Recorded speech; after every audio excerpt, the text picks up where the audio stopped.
So, what's up mga katsgasing? What's up guys? So, sa video ng mga katsgasing ay pag-uusapan ng mga katsgasing no, kung ano ba yung sistema ng pag-break sa McDo. Kasi mga katsgasing na may mga ilan na mga katsgasing na nandyan na nag-comment sa video natin sa TikTok, sa YouTube, sa kung ano daw yung sistema ng pag-break sa McDo. Kasi sa kanila daw, hindi daw masyado na-explain ng manager nila kung paano daw gawin sa pag-break sa McDo. Alright? So, yun ang pag-uusapan natin mga katsgasing. At magbigay din ako ng kunting tips or diskarte mga kasino sa pag-break sa McDo. Alright? So, alamin natin mga kasino. Let's go.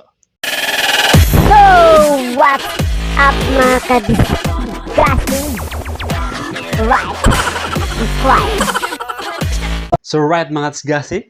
Alright? So, bakit na mag-start mga kasgasing ay pwede bang makahingi ng ano dyan? Support?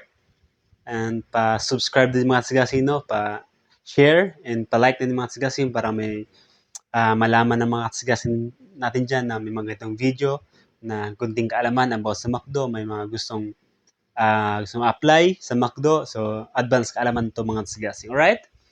So, yun lang mga tsigasing and let's start. Yung bago pa lang kasi ako mga tsigasing ay yung ginagawa namin ay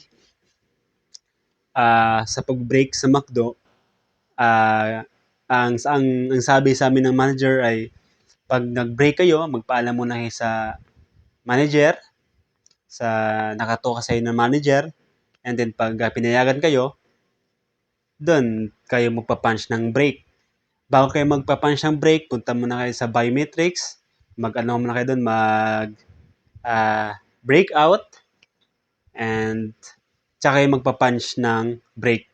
And then after yung kumain, balik sa biometrics, and then mag-break in kayo. Yun ang yun ang sabi sa amin mga kasi yun ang ginagawa namin sa pag-break mga tikin sa McDo. And then kasi dapat i-maximize mo yung time mo kasi 20 minutes lang naman yung break ng crew sa McDo. So dapat maximize mo yun na pagka breakout mo, tumatakbo na yung time mo. Lalo na mga kasi pag medyo madaming tao, yung order, yung pagkain mo, nabagal yung labas, so yung time mo, tumatakbo. So yung kakain ka, mga 15 minutes na lang, kasi yung 5 minutes na nasayang dun sa ng paggawa ng break mo mga kasing. So, i-maximize mo yung time mga kasing. Kasi, bawal mag-over break mga kasing. Kasi, ano yun, pwede kang mabigyan ng letter mga kasing na, na pwede kang pwede kang ma-suspend mga kasing. Hindi ka bigyan ng schedule ng manager. So, dapat i-maximize mo yung time mo mga kasing para hindi ka ma-overbreak. So, yun naman ginagawa ng mga kasing. And then, magbigay lang ako ng kunting tips or diskarte mga kasing about sa pag-break mga kasing. Ito yung mga ginagawa natin namin mga kasing, no? So, yung medyo matagal na sa McDo, mga 2 years na sa McDo. Ito yung ginagawa namin kasi. So, hindi ko in-advise sa mga kasing no na gawin nyo to. Dapat tansyado na yung mga kasing, yung kapaligran yung mga kasing. No? Dapat tansyado nyo yung kasama nyo, yung lahat ng kasama nyo sa grupo nyo. Halimbawa, yung naka-assign ka sa linear, ikaw yung initiator mga kasing, dapat yung kasama mo is pareho kayong gusto mga kasing na maano kayo sa break yung mga kasing. So, ang ginagawa kasi namin mga kasing ay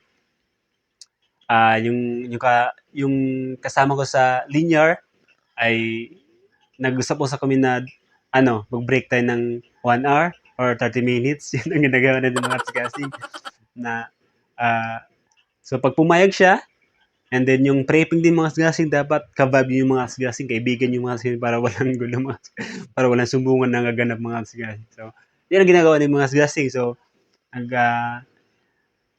hindi na kami pupunta dun sa bio, diretso na kami nagpa-punch ng break. So, di kayo pagkatapos namin kumain, so doon na kami magpa-punch ng breakout, and then hintayin lang namin yung time na 20 minutes. So, tsaka namin magbe-break in mga tsgasing. So, yun ang may papayo ko na diskarte sa mga tsgasing, no?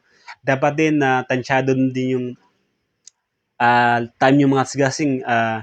Mas maganda kasi yung ano mo, yung shift mo is closing ka mga tsgasing kasi sa closing kasi mga tsgasing wala nang masyadong tao lalo na pag mga ano na, mga 10 or 9 mga tsgasing kasi mga 8, 7 yun yung dagsaan ng mga tao dun sa tinatrabaho ko ng McDo mga tsgasing. So, yun ang advice ko sa mga tsgasing. Dapat tansyado yung kapiligiran nyo. Dapat lahat ng kasama mo is pareho kayo ng gusto na mangyari na yung break nyo is 1 hour or 30 minutes mga tsgasing. Na talagang ano, diskarte mga tsgasing. Pag walang tao, doon kami nagbe-break ng 1 hour, tag 1 hour kami. Pag walang masyadong tao. Kasi kaya, dapat yung kasama mo din mga tsgasing nun, dapat medyo malakas din kasi kaya yung side 1 and side 2 mga tsgasing para yung orders kaya niya mga tsgasing.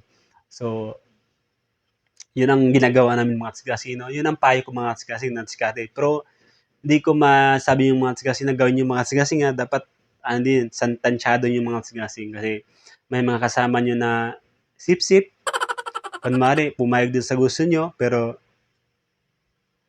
kinabukasan, balitaan mo na, suspende ka ng mga tsgasing kasi nagsubong pa rin kasama mo mga tsgasing.